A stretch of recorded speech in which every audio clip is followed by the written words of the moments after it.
profissional pela informação sobre medicamentos da Faculdade de Farmácia da Universidade Federal Fluminense, cadastrado na Pró-Reitoria de Extensão da Universidade Federal Fluminense.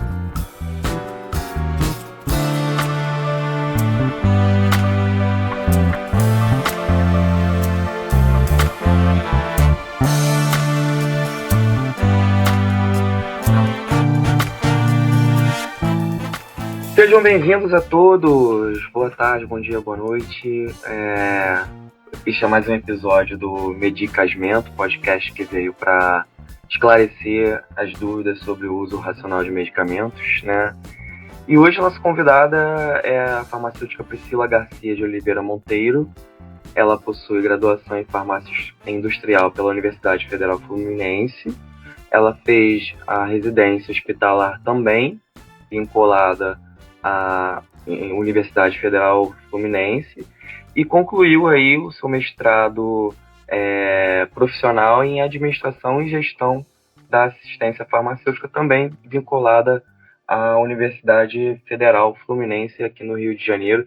Priscila, é um prazer estar aqui com você, bater um papo aí sobre uma área um tanto quanto menos conhecida da farmácia, né?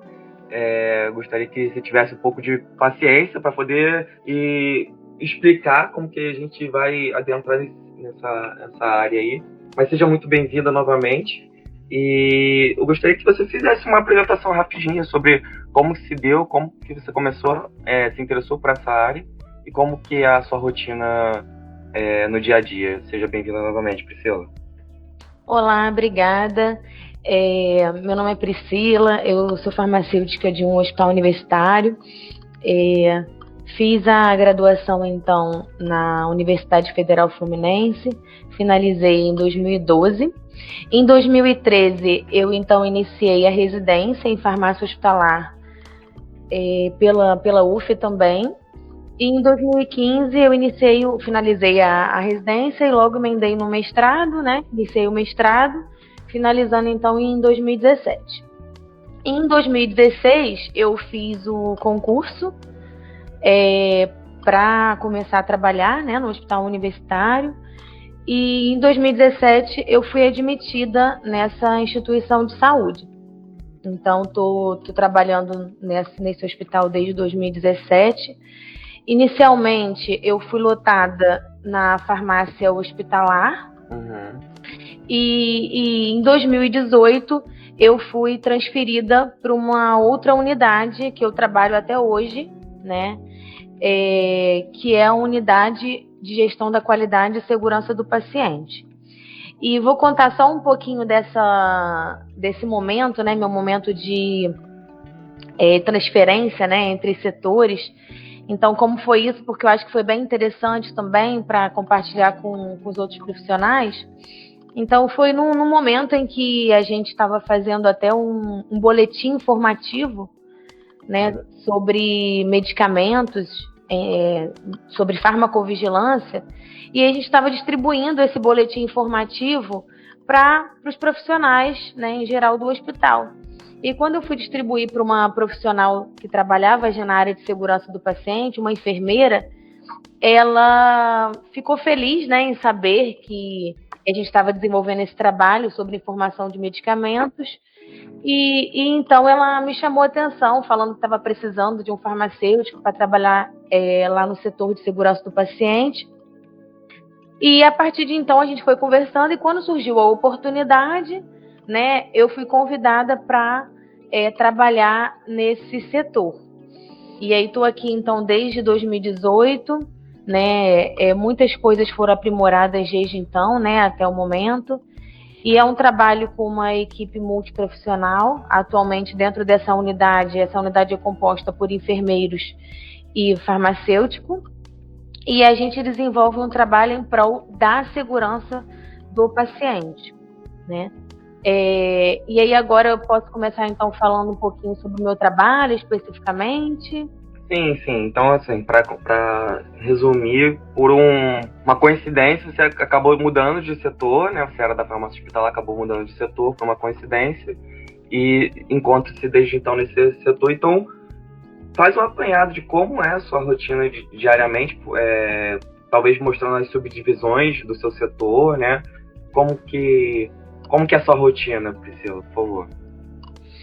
Então, aqui a gente trabalha recebendo algumas notificações, né, do hospital em geral. Qualquer profissional pode estar fazendo notificações de eventos ou incidentes relacionados à segurança do paciente. A partir do recebimento dessas notificações, a gente faz investigação, né, desses incidentes, com o objetivo de entender os fatores que contribuíram para a ocorrência desses incidentes e traçar estratégias dentro da unidade hospitalar, né, dentro da instituição, para evitar a recorrência desses eventos adversos, né, e queixas técnicas relacionadas à assistência em saúde. Então, nosso trabalho basicamente é a partir dessas notificações e investigação desses eventos, sempre buscando melhoria dos processos assistenciais, tá? E aí, dentro dessa grande unidade, né, desse grande assunto, aí a gente trabalha com diferentes processos, tá? Dentro dessa área grande.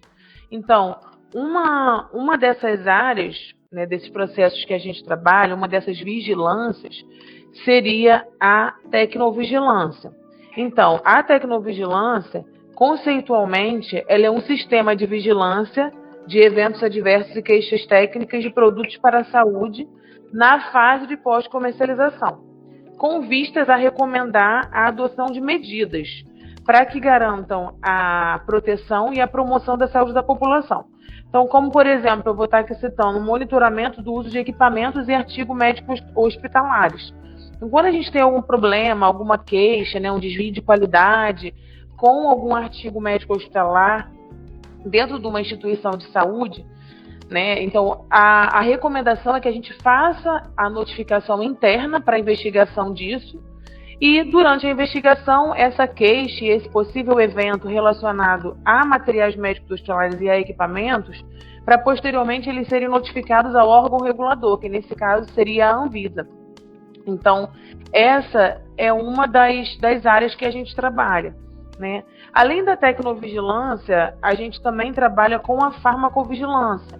A farmacovigilância é uma vigilância também, né? Um sistema de vigilância também, mas ele estuda, essa área estuda problemas associados ao uso de medicamentos, né, pós-registro.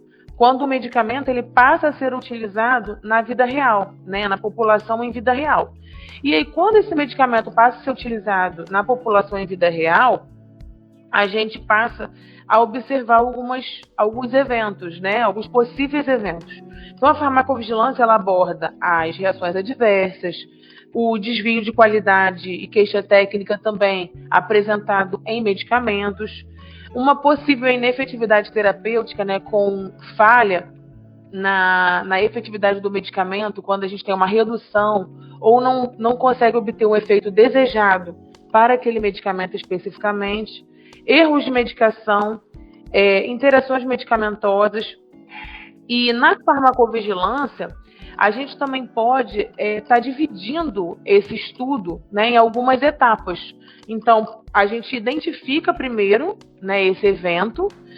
A partir da identificação desse evento, a gente avalia e investiga e também traça medidas para prevenir ou evitar a recorrência desses eventos relacionados a medicamento.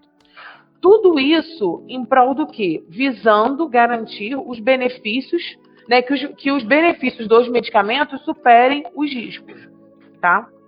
Então, essas são as duas primeiras áreas que eu gostaria de estar compartilhando aqui com vocês. E além disso, a gente também trabalha com outras áreas, né? Tudo dentro da segurança do paciente também. E aí eu posso também estar dividindo aqui essas áreas, nos baseando nas metas de segurança do paciente, até para ficar mais fácil para a pessoa que está nos escutando, né? Eu posso estar dividindo dessa forma. Eu posso, então, estar falando especificamente das metas, Sim. Só para ficar claro para os ouvintes, explica para a gente o que seria essa notificação, como que se dá essa notificação, quem notifica vocês? É a ouvidoria, é o médico, é o enfermeiro, é o acompanhante? Como que se dá essa notificação? Tem um próprio sistema no hospital? Sim, nós temos um sistema interno, né, uma plataforma em que qualquer profissional ele pode estar realizando essa notificação. Vocês chamam de queixa técnica, correto? No caso de queixa técnica, na verdade pode ser queixa técnica ou um evento adverso, tá? No caso de queixa técnica, por exemplo, só para exemplificar, para ficar mais fácil para quem está nos escutando, uma queixa técnica, por exemplo, no caso de uma queixa técnica em tecnovigilância. Por exemplo, uma seringa que veio rachada, né, veio com uma rachadura, não está com uma certa resistência durante o uso, durante a administração de medicamentos. Então, queixa técnica para material seria isso especificamente. Um desvio de qualidade ou uma queixa técnica relacionada ao medicamento, por exemplo, um blister, né, de um comprimido, com um comprimido que vem um comprimido rachado ou faltando um comprimido nesse blister, isso é uma queixa técnica também. Pode ser notificada, então, uma inefetividade. Então, por exemplo, durante o uso de um medicamento, né, o médico identificou que um anestésico não teve o efeito desejado, né, o efeito que ele esperava para esse medicamento. E aí, então, ele pode fazer essa notificação com uma suspeita de inefetividade terapêutica, né? E aí, partindo dessa notificação, a gente entra em contato com, né, os fabricantes e também faz esse tipo de notificação faz a notificação que a gente chama para os órgãos reguladores. E além, né, da queixa técnica e da inefetividade, a gente também investiga reações adversas a medicamentos e essas outras questões que eu sinalizei para vocês anteriormente, como, por exemplo, o erro de medicação, né? Se vier a acontecer um erro de medicação, um erro de administração, ou um erro de prescrição, a gente também investiga por que aconteceu, né? Buscando sempre as melhorias desse processo. Então, a notificação, voltando lá, como que ela é feita, né? Por quem ela é feita? A notificação, então, ela é feita por uma plataforma específica interna do hospital, né, da instituição de saúde. Essa notificação, então, ela pode ser realizada por qualquer profissional, tá? Que saiba sobre esse evento e queira compartilhar esse evento buscando melhorias dos processos de saúde. Então, essa notificação ela é realizada e os investigadores recebem essa notificação por meio da plataforma. Então, algumas pessoas são cadastradas como investigadores. Esses investigadores, então, tendo acesso à notificação, vai investigar, né, buscando os fatores que contribuíram para esse evento e traçar estratégias para que esses eventos não voltem a ocorrer, né, não sejam recorrentes. Então, o nosso processo de trabalho funciona dessa forma, de forma bem resumida, funciona dessa maneira. Beleza. Acho que ficou bem explicadinho, bem separadinho como que é, apesar de ser bastante volume de informação, né? Mas ficou bem fácil de compreender. Mas qual seria a real importância, né, de ter uma gestão de riscos assistenciais nos hospitais? Como que se dá isso? Gostaria que você falasse um pouquinho da sua experiência e se você tem algum outro contato com outros hospitais, se tem algum manual do Ministério da Saúde ou da Anvisa, se tem uma norma regulamentadora, como que se dá? Pode passar um pouquinho da sua experiência, mas precisa. Sim, com relação a normas, né, legislações, a gente tem uma resolução de 2013, né, da Anvisa, que fala, e do Ministério da Saúde, que fala sobre a questão da segurança do paciente. Né, inclusive que os hospitais eles precisam ter núcleos de segurança do paciente, né, em busca exatamente de minimizar os riscos, né, e garantir a segurança, uma maior segurança para o usuário, né, para o paciente. Então, os hospitais, as clínicas, as instituições de saúde, elas precisam ter esse núcleo de segurança do paciente. Aqui no hospital, então, o nosso setor, ele é um dos membros, dessa comissão, né, Núcleo de Segurança do Paciente, onde são discutidos os eventos e traçadas essas estratégias de melhoria. E é isso, assim, cada hospital, eu acredito que pode ser que trabalhe de uma forma diferente. Cada hospital precisa ter um núcleo de segurança do paciente, mas eu não sei como funciona a organização em cada instituição. Aqui funciona dessa forma, né? Nós temos um setor dedicado à gestão da qualidade e segurança do paciente e nosso setor tem um membro, um representante nesse núcleo de segurança do paciente, que é uma comissão formada por outros membros do hospital, tá? Então tem essa resolução que é de 2013 com relação a esses núcleos de segurança do paciente. Você acho que citou 3 grandes áreas, né, que abrangem o seu serviço, e aí eu queria que você discorresse um pouquinho sobre ela, sobre a tecnovigilância, né, que você citou, a hemovigilância e a farmacovigilância, né, que essa é a mais conhecida dos farmacêuticos, acho que no geral, né, na verdade até uma disciplina da graduação, e eu queria que você percorresse um pouquinho como que se dá os caminhos, né, dentro da sua rotina no hospital, por favor. Então, sobre a tecnovigilância e a farmacovigilância, eu já falei um pouquinho sobre o conceito, né, como que funciona a questão do nosso dia a dia aqui, que a partir da notificação a gente faz a investigação sobre esses eventos, traça melhorias, faz a notificação para a Anvisa, né, contribui de forma nacional, né, com essas informações. E sobre a hemovigilância ela é um conjunto de procedimentos de vigilância que abrange todo o ciclo do sangue, né, com o objetivo de obter e disponibilizar informações sobre eventos adversos ocorridos nas diferentes etapas dentro desse ciclo do sangue, a fim de prevenir o seu aparecimento ou a recorrência. Um exemplo aqui é o monitoramento de reações transfusionais. Então, esse trabalho ele é monitorado pelo nosso setor, pelo setor de gestão da qualidade, mas quem faz todo esse trabalho de notificação e de investigação é o banco de sangue. Né? O banco de sangue é responsável por realizar essas notificações para os órgãos reguladores e a investigação dessas reações transfusionais que podem ocorrer.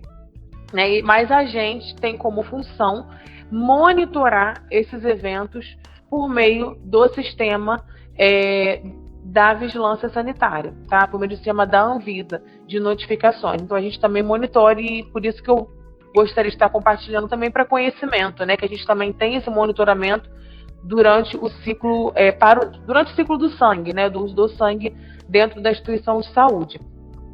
E essas são então as 3 áreas que eu gostaria de estar divulgando aqui para vocês. Mas além dessas 3 áreas, a gente também trabalha em prol das metas de segurança do paciente, né? Então aqui eu vou estar discorrendo um pouco do nosso trabalho a partir da organização das metas, tá?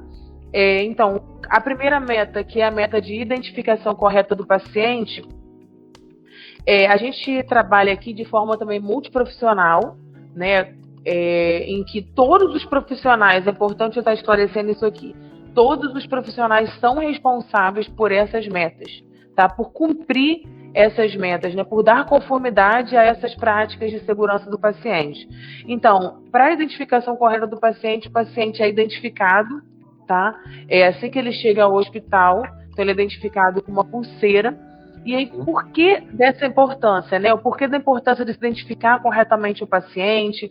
Porque os procedimentos que vão ser realizados, eles vão precisar, todos os profissionais que vão realizar procedimentos no paciente durante o seu período na instituição de saúde, a pulseira ela vai precisar ser conferida, tá? Então, seja lá um farmacêutico clínico, né, que foi conversar com o paciente, saber um pouquinho sobre o uso de medicamentos, seja por um enfermeiro, uma técnica de enfermagem, ou um médico que vai abordar esse paciente.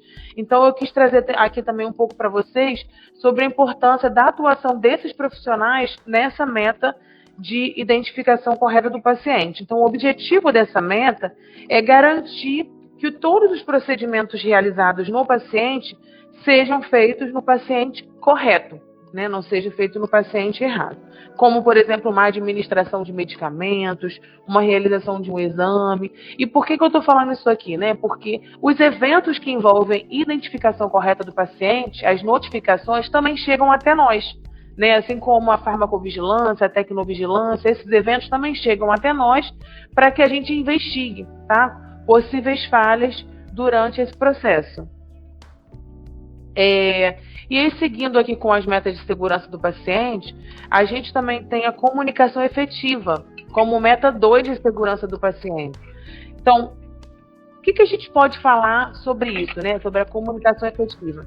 A comunicação efetiva, ela é primordial para que a gente tenha um tratamento seguro para o paciente, né? Para que a gente disponha desse tratamento seguro para o paciente, como, por exemplo, a garantia de registros adequados num prontuário, né? Registros completos e adequados num prontuário. Então, com a garantia desses registros adequados e completos, a gente vai garantir uma comunicação efetiva, né? Nesse aspecto. Então, aqui eu estou trazendo alguns exemplos para vocês conseguirem ter uma noção de o quão amplo é o nosso trabalho na instituição, né? E aí, sobre a meta 3, né, nós temos a questão do uso seguro de medicamentos, né, como principais etapas, então, a etapa de prescrição, dispensação e administração de medicamentos. Nessa etapa, a gente pode estar fazendo, então, uma interface com aquilo que eu já falei anteriormente, que é a farmacovigilância, né?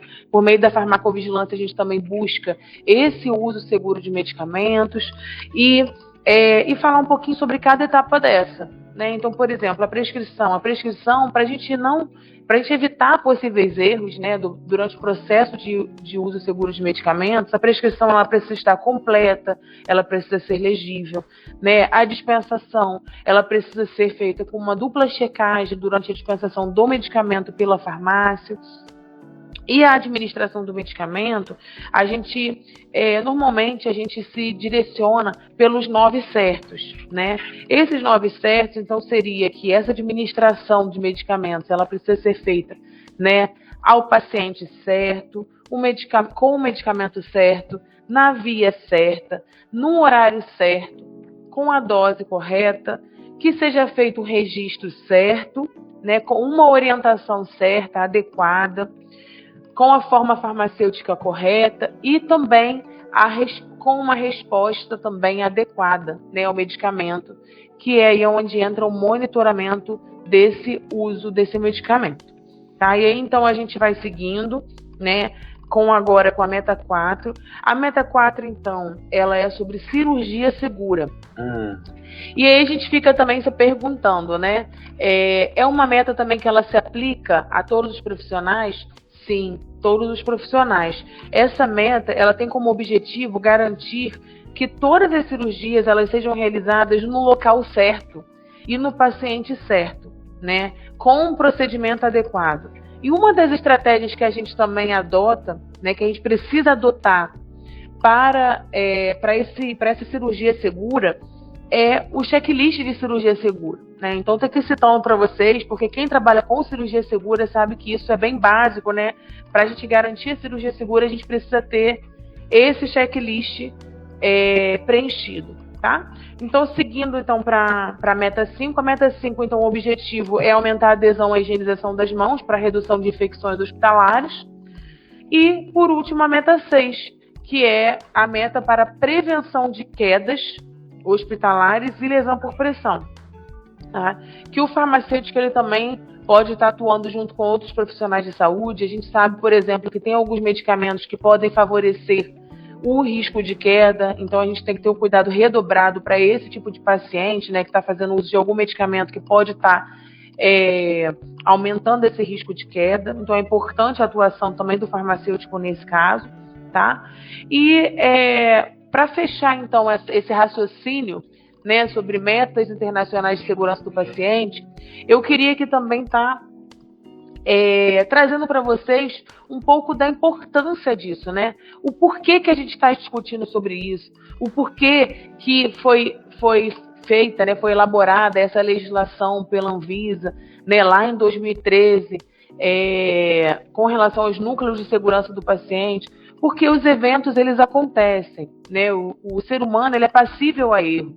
Então, os erros podem acontecer, os eventos, eles podem acontecer. Então, a gente precisa trabalhar com esse pensamento, né? Que os eventos acontecem, os erros acontecem, a gente precisa traçar estratégias para trabalhar em cima deles, né, para que eles não sejam recorrentes. E o que esses eventos trazem para a gente, né? Eles podem aumentar os custos, né, das instituições de saúde. Eles aumentam também o tempo eles podem aumentar, quando acontecem, o tempo de internação daquele paciente. Então, isso tudo gera questões que precisa ser corrigido, né? Corrigido e aprimorado. O processo precisa ser aprimorado para que esses eventos e erros eles reduzam, né? E os riscos eles sejam minimizados. Então, de forma geral, essa é a grande importância, né, desse nosso trabalho. Eu também queria trazer que a importância do trabalho como equipe multiprofissional, né? Cada profissional ele colabora da sua forma, né? O enfermeiro, o farmacêutico, o médico. E isso torna o nosso trabalho ainda mais enriquecedor em prol da segurança do nosso usuário, né? Do paciente, trazendo uma assistência mais segura, uma assistência com maior qualidade que o paciente ele precisa.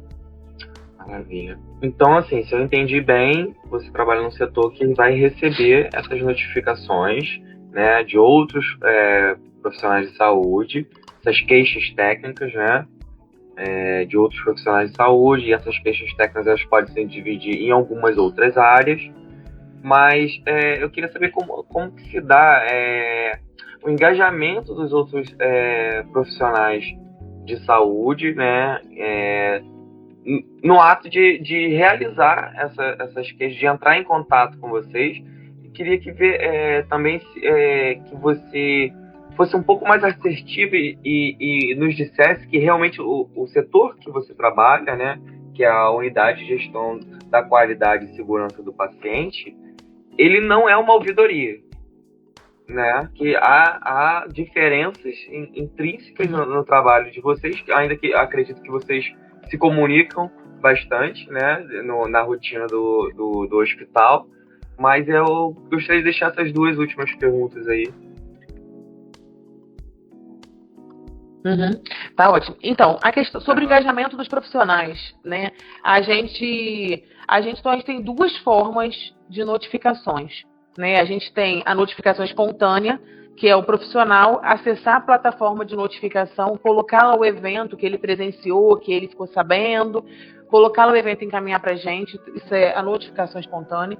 E a gente também tem a busca ativa. A busca ativa somos nós, do nosso setor, né, da qualidade, indo até a assistência, né, indo até a ponta, os setores de internação, para perguntar de forma ativa, né, e averiguar de forma ativa os possíveis eventos que possam ter ocorrido. Tá? Então, acho que é importante primeiro eu sinalizar essas duas formas de notificação para vocês. E aí, com relação ao engajamento do profissional, a gente tem sim alguns desafios, tá? Alguns profissionais eles identificam o risco ou o evento no seu ambiente de trabalho, porém não faz essa notificação por alguns motivos. Por exemplo, uma sobrecarga de trabalho. Eu não estava com tempo para fazer a notificação, né? Enfim, estava trabalhando muito, então ele fala sobre isso. Eu não tive tempo de fazer a notificação. Ou uma falta de feedback, porque às vezes pode acontecer da gente demorar um pouco mais para dar um feedback para os profissionais, né, com relação àquela notificação. Às vezes uma notificação que demora mais a gente a finalizar a investigação propriamente dito. Então, às vezes os profissionais eles podem também ficar um pouco menos engajados por essa questão do feedback demorado, tá? E também o feedback da Anvisa, né, que às vezes, pela quantidade de trabalho que também eles têm, pode demorar um pouco esse feedback. E no caso da farmacovigilância especificamente, tem alguns profissionais que não notificam por conta da incerteza sobre o medicamento suspeito. Então, sei lá, um paciente está usando uns 5 medicamentos e aí apresentou uma reação ao medicamento. Então, o profissional não sabe se foi o medicamento A ou B ou o C, acaba não notificando. E aí a gente esclarece para esse profissional, olha, nesse caso, faz a notificação, coloca todos os medicamentos que o paciente estava em uso, porque a gente vai fazer uma investigação também como possível interação medicamentosa ou medicamento isoladamente. Então, não deixe de notificar. A gente sempre faz esse tipo de orientação. Na dúvida, coloca todos os medicamentos suspeitos. Então, essa é uma outra questão também, por meio da qual os profissionais têm uma certa dificuldade para estar realizando essas notificações. Outro ponto que a gente também não pode esquecer é a questão do profissional ele achar que pode ter algum tipo de punição, né, ter o medo de realizar a notificação. E aí, nesse caso, é toda uma questão de uma cultura que a gente precisa, né, melhorar e aprimorar, a cultura de segurança do paciente dentro do ambiente da organização. Então, atualmente, né, desde 2018 até hoje, a gente consegue enxergar um avanço bem grande, os profissionais conseguem entender melhor a importância, né, desse tipo de trabalho, né, que o objetivo não é gerar um tipo de punição para esse profissional, né, e sim todos trabalhando em prol da segurança do paciente. Não é uma questão de estar falando que o colega errou especificamente, não. A gente não olha para a pessoa que notificou, a gente não olha para os profissionais envolvidos, a gente olha para o processo em si, né, o processo de assistência em saúde. E a gente trabalha em cima do processo. Normalmente, os eventos, eles acontecem não por culpa de um profissional especificamente, né? É por falha de processo mesmo. Mais de uma etapa, inclusive, né? Normalmente é por meio de... o evento, ele acontece por conta de uma falha que aconteceu em mais de uma etapa do processo. Em cadeia, uma falha em cadeia, né? Que vem seguindo, né? Isso, exatamente. Então, é com isso que a gente trabalha, a gente faz treinamentos. E aí, como que a gente trabalha pelo setor da qualidade, né? A gente trabalha fazendo treinamento e mostrando para esses profissionais exatamente isso, né? Qual é o objetivo e a importância dele startar esse processo por meio da notificação, né, de investigar, de fazer notificação para a Anvisa. Então, é da gente estar colaborando com esse processo de segurança do paciente e qualidade hospitalar. E aí a gente faz esses treinamentos para aumentar a adesão dos profissionais à realização das notificações e também para aumentar a adesão deles às boas práticas de qualidade, né, visando a minimização dos riscos e a prevenção de eventos adversos. Como, por exemplo, né, a dupla checagem nas etapas do uso seguro de medicamento. Então, um médico que fez a prescrição, pedir para um colega dele dar uma olhada, ver se aquela prescrição está ok, antes de seguir para a farmácia para dispensar o medicamento, né? Assim como a dupla checagem nas outras etapas de dispensação e administração do medicamento. Então, essa é uma questão que eu estou citando aqui, que a gente cita, por exemplo, nos treinamentos de uso seguro de medicamentos. Tá? Uma outra questão também é a questão da prevenção de quedas. Então, a gente orienta, né, os profissionais, que os profissionais precisam estar, por exemplo, levantando sempre a grade das camas onde os pacientes ficam, né, acomodados, para evitar com que eles caiam. Então, tem uma série de trabalhos que a gente faz, né, de forma pontual, mas que um vai se complementando, né, com o outro, e aí a gente vai trabalhando todas essas metas de segurança do paciente. É um trabalho mesmo de formiguinha, né? Aos poucos a gente vai melhorando essa cultura de segurança do paciente, na cabecinha, né, de cada profissional que trabalha no hospital. Beleza. Só ficou faltando, então, Priscila, a questão da correlação com a ouvidoria, né? Isso. É tanta coisa que a gente tá vendo que vocês trabalham. Para falar, mas vamos lá. Nossa, foi uma pergunta muito legal essa questão da ouvidoria. É uma pergunta corriqueira, Priscila? As pessoas confundem. Sim, inclusive confundem. Na verdade, a gente recebe algumas notificações que a gente precisa direcionar para a ouvidoria. Por exemplo, problemas pessoais entre os profissionais em que o foco não seja a segurança do paciente, né? As tretas vêm para vocês? Pode acontecer. Então, a gente sempre tem que estar trazendo o profissional, o objetivo da notificação ao núcleo de segurança do paciente, ao setor da qualidade. Não é esse tipo de notificação, né? É sempre focado no paciente. Então, a gente sempre fala, tá com dúvida? se tem que mandar alguma questão para a ouvidoria ou para o núcleo de segurança do paciente, setor da qualidade, para e pensa, isso é algo que vai interferir na segurança do paciente, né, o que vai colocar em risco o paciente? Então, se for, precisa ser direcionado para o setor de qualidade, né, setor de gestão da qualidade e segurança do paciente. Se não for, se for algo diferente, referente a outros processos, né, que o paciente não esteja envolvido diretamente, então ele precisa ser feita a notificação para ouvidoria. Nossa, então, assim, para sintetizar, você mexe com bastante áreas com o hospital inteiro, né, Priscila? Você vai lá de cima até a direção, ouvidoria, farmácia, com tudo que envolve o paciente na cadeia de riscos, para o paciente, você está ali presente, atuando, né? Mas, assim, eu gostaria que você pedisse, que você pudesse dar alguns exemplos da sua atuação sendo decisiva mesmo para promover essa segurança para os pacientes. Você consegue dar alguns exemplos para a gente? Sim, claro. Então, realmente o nosso setor faz interface com todos os outros setores do hospital, é desse jeito mesmo. Vou sinalizar aqui alguns exemplos, 2 exemplos talvez um pouco mais simples.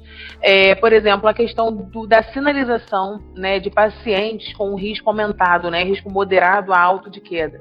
Então, atualmente, a gente utiliza uma placa específica no leito do paciente, tá, para sinalizar esses pacientes com um risco aumentado de queda, para que todos os profissionais que forem ali atender, né, assistir esse paciente, estejam cientes, né, que aquele paciente tem um risco aumentado e para que a gente tenha um cuidado redobrado com relação aos cuidados para evitar a queda desse paciente. Então, a adoção dessa placa, né, específica para a sinalização de risco aumentado de queda, isso colabora para reduzir, né, posteriormente, além de outras medidas também, mas colabora para a redução de quedas, né, de possíveis quedas. Uhum. E um segundo exemplo, agora especificamente sobre medicamentos, é a questão da adoção, né, de letras, né, em caixa alta para medicamentos com nomes, né, e sons parecidos. Então, por exemplo, aqui a noradrenalina com adrenalina, né, nesse caso, o que diferencia um medicamento do outro, a gente coloca em caixa alta. Então, por exemplo, a noradrenalina com adrenalina, o NOR, né, a parte NOR, a gente coloca em caixa alta.